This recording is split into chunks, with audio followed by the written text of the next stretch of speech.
ஜும்மாவுடைய கடமையை நிறைவேற்றுவதற்காக அல்லாஹ் நம்மை எல்லாம் அவனுடைய இல்லத்திலே ஒன்று சேர்த்துள்ளான். அல்ஹம்துலில்லாஹி ஹம்தன் கஸீரன் தய்யிபன் முபாரக்கன் ஃபீஹ். அல்லாஹ்வின் அன்பிற்கும் நேசத்திற்கும் உரித்தான பெரியோர்களே, சகோதரர்களே, துல் கஅதாவுடைய மாதத்திலே நாம் எல்லாம் இருக்கின்றோம். இஸ்லாத்தின் கடமைகளில் மிக முக்கிய கடமையான ஹஜ்ஜை நிறைவேற்றுவதற்காக ஹாஜிகள்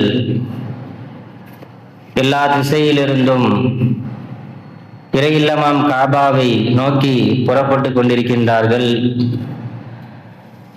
யார் யாரெல்லாம் ஹஜ்ஜுக்காக சென்று விட்டார்களோ, சென்று கொண்டிருக்கின்றார்களோ, தயாராக இருக்கின்றார்களோ, அவருடைய ஹஜ்ஜை அல்லாஹ் ஏற்றுக்கொள்ளப்பட்ட ஹஜ்ஜாக ஆக்குவானாக. சரீர சுகத்தையும் எல்லா அமல்களையும் நல்ல முறையிலே செய்யக்கூடிய பாக்கியத்தை அவர்களுக்கு அல்லாஹ் கொடுப்பானாக. இன்னும் நமக்கும் அல்லாஹ் ஜல்லஷானுஹு தஆலா காபத்துல்லாஹுவை வாழ்நாளில் ஒரு முறையாவது கண்டு கழிக்கக்கூடிய பாக்கியத்தை அல்லாஹ் நமக்கும் கொடுப்பானாக. ஆமீன். அல்லாஹ் குர்ஆனிலே சொல்லுவான், வஅதீமுல் ஹஜ்ஜ வல் உம்ரத லில்லாஹ்.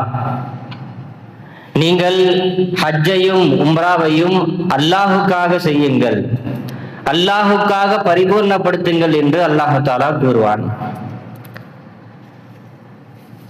அல்லாஹு தஆலா 5 கடமைகளை நம் மீது கடமையாக்கி இருக்கின்றான். புனியல் இஸ்லாம் அலா ஹம்சின். இஸ்லாம் என்ற மார்க்கம் 5 விஷயங்களின் மீது அது அமைக்கப்பட்டிருக்கிறது. முதலாவது கலிமா, லா இலாஹ இல்லல்லாஹ் முஹம்மது ரசூலுல்லாஹ் ஸல்லல்லாஹு அலைஹி வஸல்லம். அல்லாஹ்வை தவிர இலாஹ் வணங்கப்படுபவன், தேவைகளை பூர்த்தி செய்யக்கூடியவன் யாரும் இல்லை. மேலும் முஹம்மது ஸல்லல்லாஹு அலைஹி வஸல்லம் அல்லாஹ்வின் திருத்தூதராக இருக்கிறார்கள் என்று சாட்சி பகருவது, இது முதல் கடமை. கலிமா என்பது திக்ரை உணர்த்துகிறது. முதலாவது கடமை என்ன? அதிலே நாம் பாராமுகமாக இருக்கின்றோம். 4 கடமைகளை செய்கின்றோம். ஆனால் முதலாவது விஷயம் என்பது கலிமா. முதலாவது கடமை, அதற்கு எவ்வளவு மதிப்பு இருக்க வேண்டும்? அதுதான் திக்ரை அது உணர்த்துகிறது. கலிமா என்பது லா இலாஹ இல்லல்லாஹ் முஹம்மது ரசூலுல்லாஹ் ஸல்லல்லாஹு அலைஹி வஸல்லம். இந்த லா இலாஹ இல்லல்லாஹ் என்பது அஃலலு திக்ர். பெருமானார் ஸல்லல்லாஹு அலைஹி வஸல்லம் திக்ரிலே மிக சிறந்தது லா இலாஹ இல்லல்லாஹ் என்று சொன்னார்கள். எனவே முதலாவது கடமை என்பது திக்ர். அதை நாம் எப்படி வேண்டாலும் செய்ய முடியும். வாயினால் திக்ரே லிசானி என்று சொல்லப்படும். நாவினால் நாம் செய்யக்கூடிய திக்ர் சுப்ஹானல்லாஹ், அல்ஹம்துலில்லாஹ், அல்லாஹு அக்பர், லா ஹவ்ல வலா குவத்த இல்லா பில்லாஹ், லா இலாஹ இல்லா அன்த சுப்ஹானக இன்னி குன்து மினல் ஸாலிமீன். இப்படி நாவினால் நாம் செய்யக்கூடிய திக்ர்கள் எப்போது வேண்டாலும் செய்யலாம். பள்ளிவாசலில் செய்யலாம், கடையில் செய்யலாம், வீட்டில் செய்யலாம், தெருவில் செய்யலாம், பயணத்தில் செய்யலாம். ஆனால் அந்த திக்ரை நாம் செய்யும் போது அல்லாஹுடைய உணர்வு, அல்லாஹ் நம்ம கூட இருக்கின்றான் என்ற உணர்வு எல்லோருக்கும் கிடைக்கிறதா என்று சொன்னால் அது கேள்விக்குறிதான். அல்லாஹுவை விளங்கினால், அல்லாஹுவை அறிந்தால் அந்த உணர்வு கிடைக்கும். அல்லாஹ் நம்மோடு இருக்கின்றான் என்ற அந்த உணர்வை நாம் அடைய முடியும். அதை சஹாபாக்கள் அடைந்தார்கள், வலிமார்கள், அவுலியாக்கள் அடைந்தார்கள். அந்த திக்ர் என்பது சாதாரணமானது அல்ல.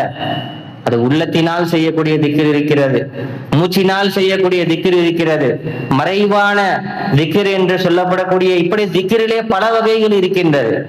இப்போது நாம் சொல்ல வந்த விஷயம் என்னவென்றால், இந்த முதல் கடமையை நாம் செய்யும் போது அல்லாஹுவை உணரக்கூடிய பாக்கியம் சாமானிய மக்கள் எல்லோருக்கும் கிடைப்பதில்லை. சில இஹ்லாஸான மன தூய்மையான அடியார்களை தவிர. இரண்டாவது வகையை நாம் எடுத்துக்கொண்டால் தொழுகை. தொழுகை என்ற கடமை 5 வேளை தொழுகின்றோம், சுன்னத்துகளை தொழுகின்றோம், வாஜிபுகளை தொழுகின்றோம், நஃபில்களை தொழுகின்றோம். இந்த தொழுகைகளை தொழும்போது நமக்கு அல்லாஹுடைய மய்யத், அல்லாஹ் நம்மோடு இருக்கக்கூடிய அந்த உணர்வு இருக்கிறதா என்ற ஒரு கேள்வியை நாம் வைத்தால் அதுவும் கேள்விக்குறியாகத்தான் இருக்கின்றது. எல்லோராலும் அல்லாஹுவை நாம் உணர்வதில்லை. தொழும் போதுதான் நமக்கு துனியாவுடைய சிந்தனை, வீட்டினுடைய சிந்தனை, கடையினுடைய சிந்தனை. வேகமாக தொழுகை முடித்துவிட்டு எப்ப பயான முடிப்பாங்க, எப்ப ஜும்மாவுடைய தொழுகை முடியும், எப்ப துவா ஓதி முடிப்பார்கள், நமக்காக அங்கே காத்து கொண்டிருக்கின்றார்கள். வியாபாரம் பேச வேண்டி இருக்கிறது, நமக்காக கடன் கொடுத்தவர்கள் காத்து கொண்டிருக்கின்றார்கள், நம்மை சந்திக்கக்கூடியவர்கள் காத்து கொண்டிருக்கின்றார்கள். இப்படி பல சிந்தனைகள், உலகத்துடைய சிந்தனைகள் தொழுகையிலே நம்மை ஆட்டி படைக்கிறது.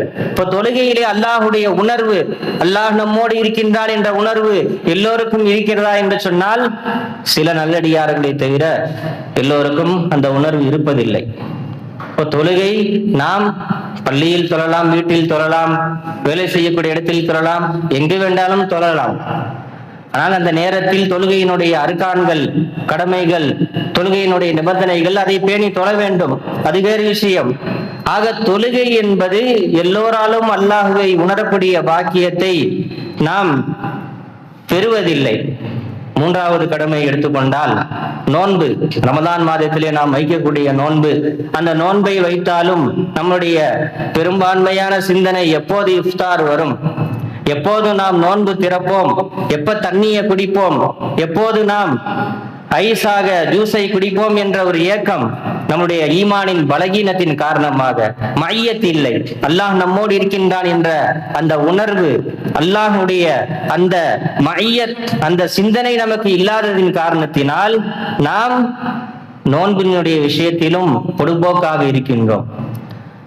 சில நல்லடியார்களை தவிர நோன்பினுடைய விஷயத்திலே அவர்கள் இன்னும் இஃப்தார் தள்ளி போனால், இன்னும் லேட்டாக நாம் நோன்பு திறந்தால், காலம் முழுக்க ரமதானாக இருந்தால் நன்றாக இருக்குமே என்று சஹாபாக்கள் நினைத்தது போல இருக்கக்கூடியவர்களும் இருக்கிறார்கள். ஆனால் எல்லா மக்களும் இந்த நோன்பினுடைய விஷயத்திலும் அல்லாஹுடைய பயம் இருப்பதில்லை. ஜகாத்துடைய விஷயத்தை எடுத்துக்கொண்டால் நான்காவதாக அல்லாஹ் நம் மீது விதித்த கடமை, ஜகாத்தை கொடுக்கும் போதும் கஷ்டப்பட்டு கொடுக்கக்கூடியவர்கள் இருக்கின்றார்கள். இருக்கக்கூடியவர்கள், வைத்திருக்கக்கூடியவர்கள் நம்முடைய பணத்தை கொடுக்கணுமா? நம்ம கஷ்டப்பட்டு சம்பாதித்தோமே, மார்க்கம் கொடுக்க சொல்லுகிறது, இது நாமே வைத்துக் கொள்ளலாமே, நாமே செலவு செய்யலாமே, நம்முடைய குடும்பத்திற்கு பயன்படுத்தலாமே, வியாபாரத்தை மேம்படுத்தலாமே என்று நினைத்து கொண்டு அதை கொடுக்க மனமில்லாமலும் கொடுக்கக்கூடியவர்கள் இருக்கின்றார்கள். சில நல்லடியார்களை தவிர இஹ்லாஸோடு, மன தூய்மையோடு அல்லாஹுக்காக கொடுக்கக்கூடியவர்களும் இருக்கின்றார்கள். அருமையானவர்களே, இந்த 4 கடமைகளை வைத்து உங்களுக்கு சொல்ல வந்த விஷயம் என்னவென்றால், இந்த 4 கடமையிலே அல்லாஹுடைய மையத், அல்லாஹுடைய அந்த உடன் இருக்கக்கூடிய அந்த நிலை, அல்லாஹ் நம்மை பார்க்கும் நிலை, அல்லாஹ் நம்மோடு இருக்கக்கூடிய நிலையை நாம் பெரும்பான்மையாக எல்லோராலும் உணர முடியாது. ஆனால் ஹஜ்ஜி வணக்கத்திலே அல்லாஹ் ஜல்ல ஷானஹு தஆலா கடைக்கோடி அடியானில் இருந்து மிக உயர்ந்த ஈமானை பெற்ற இஹ்லாஸுடைய அடியார்கள் வரை, வலிமார்கள் வரை, நல்லடியார்கள், சாலிஹீன்கள் வரை எல்லோருக்கும் ஒரே உணர்வை அந்த இடத்திலே அல்லாஹ் கொடுக்கின்றான். அதுதான் ஹஜ்.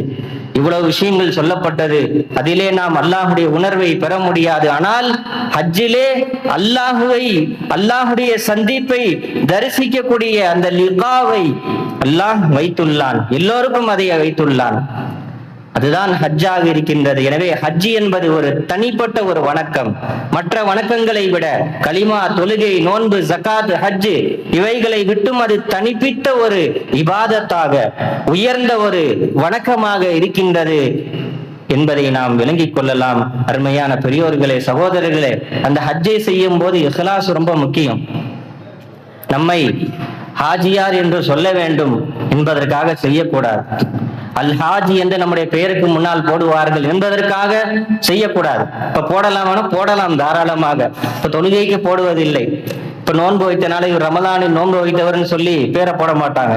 அல் ஹாஜின்னு ஏன் போடுறாங்க? ஹதீஸ்ல இருக்கா, குர்ஆன்ல இருக்கா? அவருடைய விருப்பம். எனக்கு போடாதீங்கன்னு சொன்னா போடணுன்ற தேவையில்லை, எனக்கு பெருமை வந்துடும், நான் பயப்படுகிறேன் அப்படி சொன்னா போடணும்னு அவசியம் இல்லை. ஆனால் அது ஒரு பழக்கமாக ஆகிவிட்டது. ஆனால் அது நம்முடைய உள்ளத்திலே பாதிப்பை ஏற்படுத்தி விடக் கூடாது. நம்மை ஹாஜி என்று சொல்லும் போது, ஹாஜியார் என்று அழைக்கும் போது ஒரு பெருமை வந்து விடக் கூடாது. எனவே தான் அல்லாஹ் தஆலா ஹஜ்ஜையும் உம்ராவையும் அல்லாஹுக்காக நீங்கள் பரிபூர்ணப்படுத்துங்கள் என்று சொன்னார். எல்லா அமலும் இபாதத்திற்கும் இஹ்லாஸ் தேவை, மன தூய்மை தேவை, அல்லாஹுக்காக என்ற அந்த உணர்வு தேவை. அது ஹஜ்ஜிலும் இருக்க வேண்டும் என்று அல்லாஹு தஆலா நமக்கு வலியுறுத்துகிறார். நாம் எல்லாம் ஹஜ்ஜினுடைய வணக்கங்கள் பற்றிய விஷயங்கள் வருடம் வருடம் கேள்விப்படுகின்றோம். அதிலே நாம் நினைவூட்டும் விஷயமாக ஹஜ்ஜி யாரின் மீது கடமை? வலில்லாஹி அலன்னாஸி ஹஜ்ஜுல் பைத்தி மன் இஸ்ததாஅ இலைஹி சபீலா. அல்லாஹுக்காக மக்களின் மீது ஹஜ்ஜி கடமை. எந்த மக்கள் அந்த ஹஜ்ஜிக்கு சென்று வருவதற்கு பாதையினால் யார் சக்தி பெற்றிருக்கின்றார்களோ, முதலாவது உடல் ஆரோக்கியம் இருக்க வேண்டும். உடல் சக்தி, ஆஃபியத், சம்பூர்ணமான உடல் திடகாத்தம், ஆரோக்கியம் இருக்க வேண்டும். அங்கு சென்று நாம் செய்யக்கூடிய அமல்கள், அதனால தான் வாலிப வயசிலே நாம கொஞ்சம் முதிர்ந்த நிலையை அடையறதுக்கு முன்னாடியே ஹஜ்ஜு செஞ்சிடணும், வசதி இருந்தால். இல்லைன்னு சொன்னா அங்க போய் நாம் நிறைய இடத்திலே நடக்க வேண்டி இருக்கும், ஓட வேண்டி இருக்கும், தவாப் செய்ய வேண்டி இருக்கும்.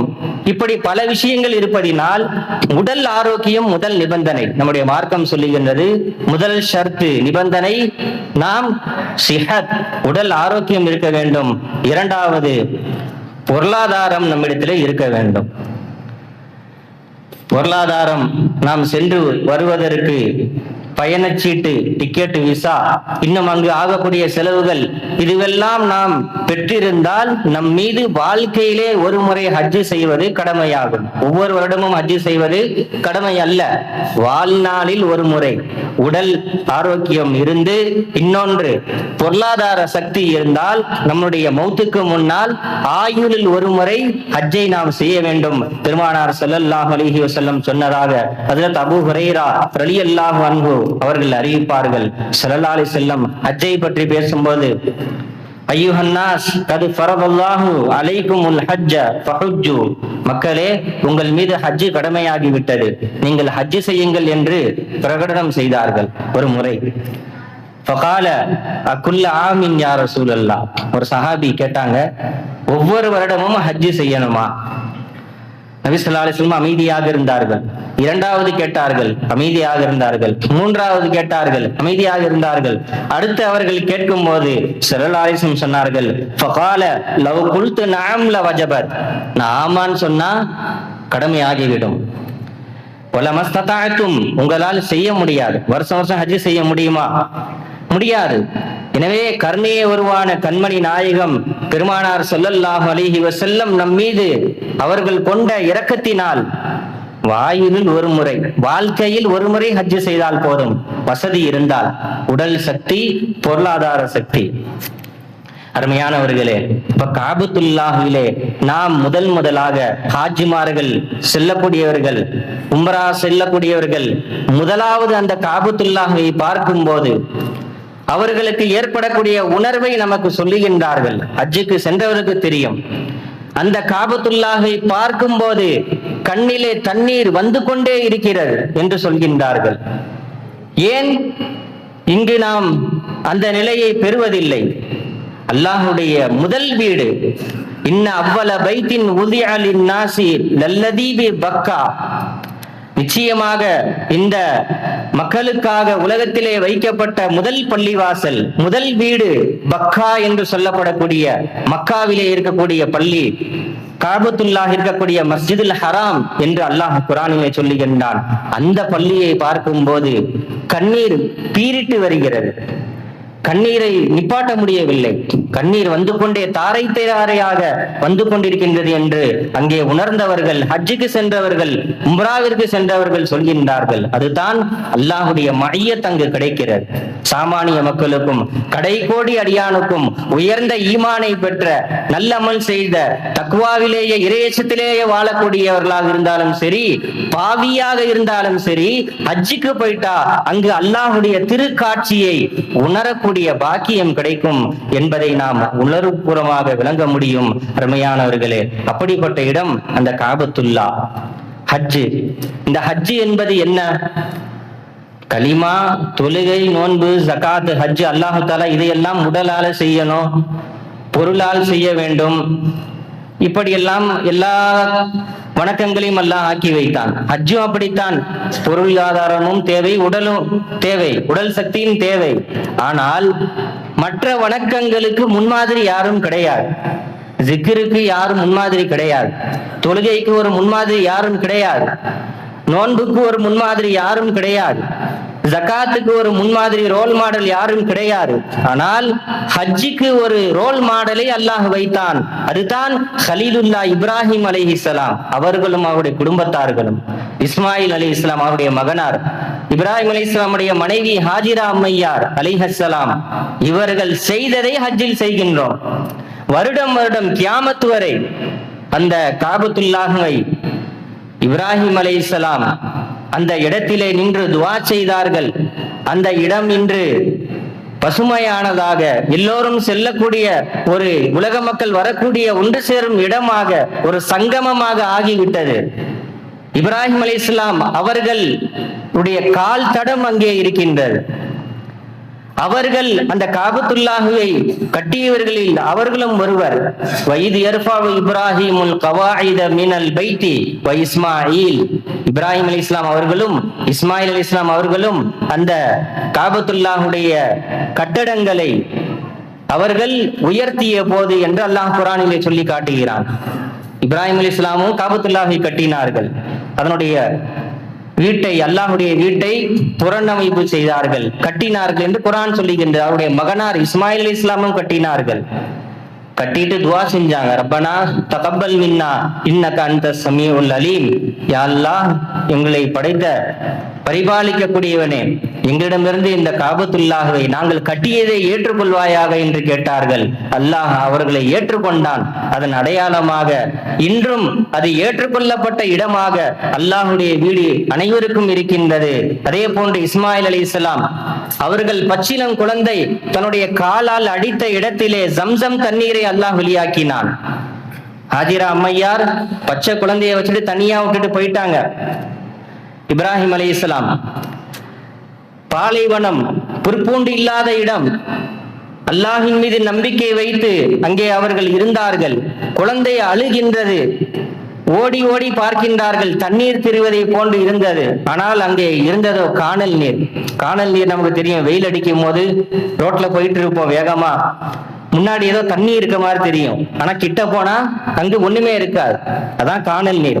அந்த காணல் நீரை பாலைவனத்திலே பார்க்கின்றார்கள். இந்த பக்கம் ஓடுறாங்க, தண்ணீர் இருப்பதை போன்று தெரிகின்றது வெயிலின் தாக்கத்தினால். ஆனால் அங்க தண்ணீர் இல்லை, காணல் நீர். இந்த பக்கம் ஓடுறாங்க.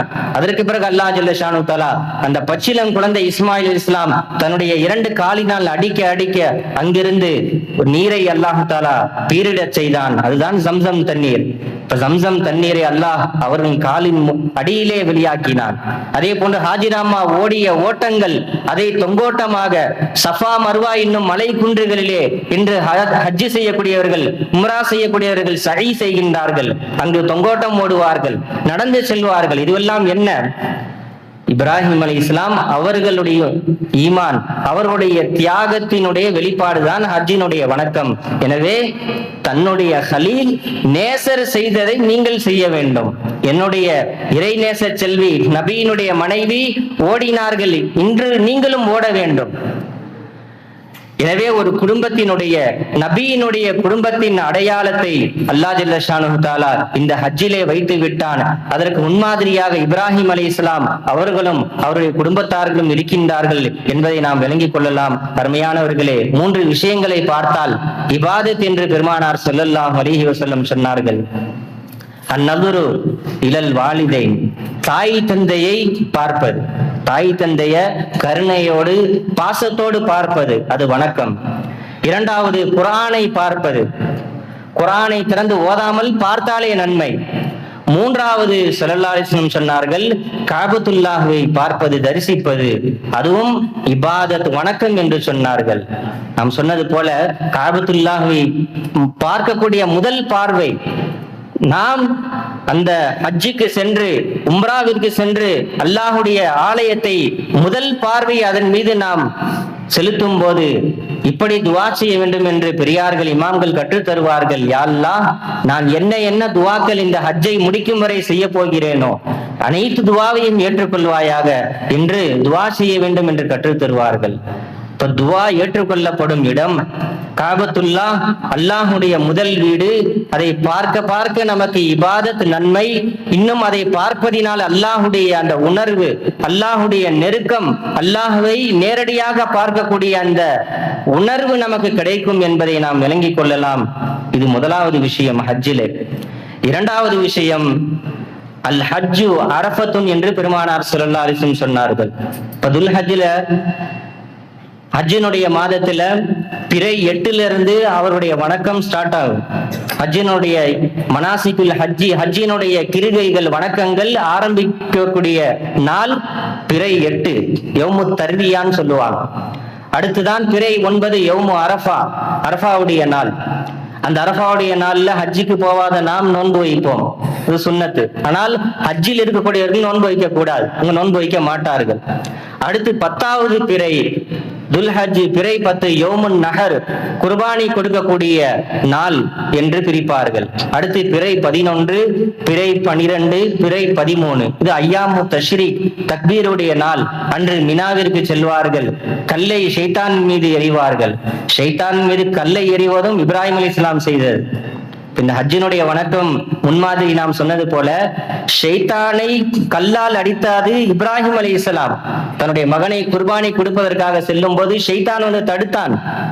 இவ்வளவு வயசுக்கு பிறகு குழந்தை பிறந்திருக்கு, இந்த பிள்ளையை நீங்க கொல்ல போறீங்களா, அறுக்க போறீங்களா, பலியிட போறீங்களான்னு ஷைத்தான் தடுத்தான். இப்ராஹிம் அலைஹிஸ்ஸலாம் கல்லை தூக்கி எறிந்தார்கள்.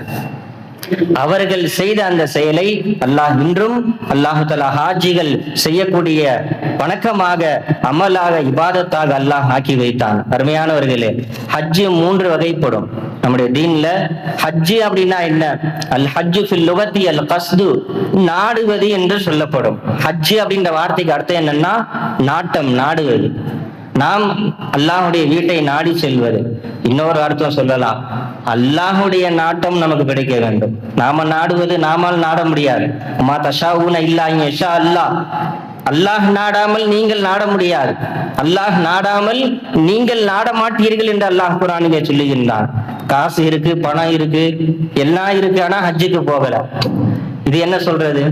சில பேருக்கு பணம் இல்ல, காசு இல்ல, செல்லக்கூடிய போக்குவரத்து செலவு எதுவுமே இல்ல, ஆனால் ஹஜ்ஜி செய்யக்கூடிய ஆசை இருக்கின்றது. ஆனால் அவர்களை எல்லாம் அழைத்துக் கொள்வார். இது நசீபு நமக்கு கிடைக்க வேண்டும். உம்ரா செல்வதற்கும் ஹஜ்ஜி செய்வதற்கும் காசு பணம் மட்டும் போதாது. அல்லாஹுடைய தௌஃபீக், அல்லாஹுடைய நசீபு, அவனுடைய நாட்டம் நமக்கு வர வேண்டும். எனவே அதை நாம் அல்லாஹ்விடத்திலே அதிகமாக கேட்க வேண்டும். இப்ப ஹஜ்ஜு அப்படின்னு சொன்னா நாடுவது, அல் கஸ்து நாட்டம் என்ற அர்த்தம். இன்னொன்னு ஹஜ்ஜி அப்படின்னு சொன்னா புழக்கத்துல என்ன சொல்லுவாங்கன்னா, குறிப்பிட்ட இடத்தில் நாம் ஹஜ்ஜை செய்ய வேண்டும், குறிப்பிட்ட காலத்தில் நாம் ஹஜ்ஜை செய்ய வேண்டும். ஆரம்பத்தில் நாம் சொன்னது போல 4 கடமைகளை எங்க வேணாலும் செய்யலாம், எங்க வேணாலும் தொழுவலாம். நம்ம ஊர் பள்ளியில தான் தொழுவணும்னு இல்லை, வெளியூர் போறோம் அங்க தொழுவோம், வெளிநாட்டுக்கு போனா அங்க தொழுவோம். ஜக்காத்து யாருக்கு கொடுக்கணுமோ அப்படிப்பட்ட ஏழைகளுக்கு கொடுக்கணும். அதே மாதிரி நோன்பு ரமணான்ல தான் வைக்க முடியும், கடமையான நோன்பு. திக்ரு எப்ப வேணாலும் செய்யலாம். ஆனால் ஹஜ்ஜி என்பது அந்த துல்ஹஜ் மாதத்திலே சவுதி அரேபியாவில் இருக்கக்கூடிய அல்லாஹுடைய வீட்டில் தான் செய்ய முடியும். அந்த பிறை 8, 9, 10, 11, 12, 13 குறிப்பிட்ட இடம் அங்கத்தான் செய்யணும். அதுவும் குறிப்பாக அரஃபாவுடைய நாளிலே கண்டிப்பாக அந்த அரஃபாவுடைய மைதானத்திலே இருக்க வேண்டும். அல் ஹஜ்ஜு அரஃபத்துன், ஹஜ்ஜி என்றாலே அரஃபா தான் என்று பெருமானார் ஸல்லல்லாஹு அலைஹி வஸல்லம் சொன்னார்கள். அரஃபாவுடைய மைதானத்துக்கு போலன்னு சொன்னா அவருடைய ஹஜ்ஜி ஏற்றுக்கொள்ளப்படாது. பிறை 9 அன்னைக்கு கொஞ்ச நேரமாவது அரஃபாவுடைய மைதானத்திலே இருக்க வேண்டும். அந்த அரஃபாவுடைய நாள், அந்த அரஃபாவுடைய மைதானம் மிக புனிதமானது. அல்லாஹ் ஜல்ல ஷானு தஆலா எல்லா ஹாஜிகளுடைய பாவங்களை அல்லாஹ் அங்கு மன்னிக்கின்றான். ஷைத்தான் ஒப்பாரி வைத்த ஹதீசுகள் ஏராளமாக இருக்கின்றது. சூரா ஃபாத்திஹா இறக்கப்பட்ட போது ஒப்பாரி வைத்து அழுதான். பெருமானார் ஸல்லல்லாஹு அலைஹி வஸல்லம் அவர்கள் பிறக்கும் போது ஒப்பாரி வைத்து அழுதான். அதே போன்று அரஃபாவுடைய நாளிலே ஷைத்தான் ஒப்பாரி வைத்து அழுகின்றான். ஒவ்வொரு வருடமும் நபி ஸல்லல்லாஹு அலைஹி வஸல்லம் பிறந்துட்டாங்க, அப்ப அழுதான் ஒரு தடவை தான். ஃபாத்திஹா சூரா ஒரு தடவை தான் இறங்குச்சு. அப்ப அழுதான். ஆனால் ஷைத்தான் அரஃபாவுடைய நாள் வரும்போதெல்லாம் இந்த வருட அரஃபா, சென்ற வருட அரஃபா, அடுத்த வருட அரஃபா, இப்படி ஒப்பாரி வைத்து அழுகின்றான். அந்த நாளில் அல்லாஹ் ஜல்ல ஷானஹு தஆலா எல்லோருடைய பாவங்களையும் அல்லாஹ் ஜல்ல ஷானஹு தஆலா அரஃபாவுடைய நாளிலே ஹாஜிகளுக்கு மன்னிக்கின்றான் என்று பெருமானார் ஸல்லல்லாஹு அலைஹி வஸல்லம் நமக்கு சொல்லித் தருகின்றார்கள். எனவே ஹஜ் என்பது குறிப்பிட்ட காலத்திலே குறிப்பிட்ட இடத்தில் தான் செய்ய முடியும். இங்க நம்ம ஒரு காபத்துல்லா மாதிரி ஒரு செட்டிங் பண்ணிட்டு என்ன செய்ய முடியாது? தவாப் செய்ய முடியாது, ஹஜ் செய்ய முடியாது. அந்த இடத்தில் தான் செல்ல வேண்டும், அங்குதான் நிறைவேற்றப்பட வேண்டும் என்ற ஒரு அமைப்பை அல்லாஹ் ஜல்ல ஷானஹு தஆலா ஹஜ்ஜுக்கு ஆக்கிவிட்டான். ஹஜ்ஜு 3 வகை. ஹஜ்ஜே இஃப்ராத் அப்படின்னு சொல்லுவாங்க. ஹஜ்ஜே இஃப்ராத் நம்முடைய மார்க்கத்திலே அது என்ன அப்படின்னு சொன்னா, ஹஜ்ஜுக்கு செல்லக்கூடியவர்கள் உம்ரா செய்யாமல் வெறும் ஹஜ்ஜை மட்டும் செய்வார்கள். தவாஃப் செய்வாங்க, தவாஃபுல் குதும், தவாஃபுல் இஃபாலா, தவாஃபுல் விதா, இப்படி 3 வகையான தவாஃப் செய்வாங்க. ஆரம்பத்துல போன உடனே ஒரு தவாஃப் செய்வாங்க, இடையில சஃபா மர்வால சஹி செஞ்சுட்டு அப்போ ஒரு தவாஃப் செய்வாங்க. கிளம்பும் போது எல்லா ஹஜ்ஜினுடைய கிரிகள் முடியும் போது அவர்கள் விடை பெறக்கூடிய தவாஃப் செய்வாங்க. அடுத்து தலையில உள்ள முடியை எடுப்பாங்க, சில முடிய அல்லது மொட்டை போடுவாங்க. 2 சாய்ஸ் இருக்கு. ஒண்ணு மொட்டை போடணும், இல்லைன்னு சொன்னா கசுறு செய்யணும், சில முடிகளை அகற்ற வேண்டும். இப்ப இது இஃப்ராத், இதுல உம்ரா இருக்காது. இந்த ஹாஜ் அவர்கள் மீது குர்பானி கடமை கிடையாது, இவர்கள் மீது ஹதி என்று சொல்லப்படக்கூடிய குர்பானி கடமை கிடையாது. இது முதல் வகை. இரண்டாவது வகை ஹஜ்ஜே கிரான். இது என்னன்னு சொன்னா, ஹஜ்ஜுக்கும் உம்ராவுக்கும் சேர்த்து எஹ்ராம் கட்டி செல்வார்கள். ரெண்டையுமே ஒரே நேரத்துல செய்வாங்க. அவர்கள் கட்டக்கூடிய எஹ்ராம், அதற்கு உம்ராவுடைய நியத்தையும் வைப்பார்கள். லப்பைக உம்ரதம் வ ஹஜ்ஜா, யா அல்லாஹ் உனக்காக நான் ஹஜ்ஜு உம்ராவிற்கு நியத்து வைத்துள்ளேன் என்று நியத்து வைப்பார்கள். இதுலயும் தவாஃப் இருக்கும், சஹி செய்வாங்க சஃபா மர்வால, அடுத்து மற்ற வணக்கங்களும் இருக்கும். ஆனால் இவர்கள் மீது ஹதி வாஜிப். ஹதி அப்படின்னு சொன்னா குர்பானி, அவர்களுடைய ஹஜ்ஜுக்கு குர்பானி கொடுப்பது வாஜிப்.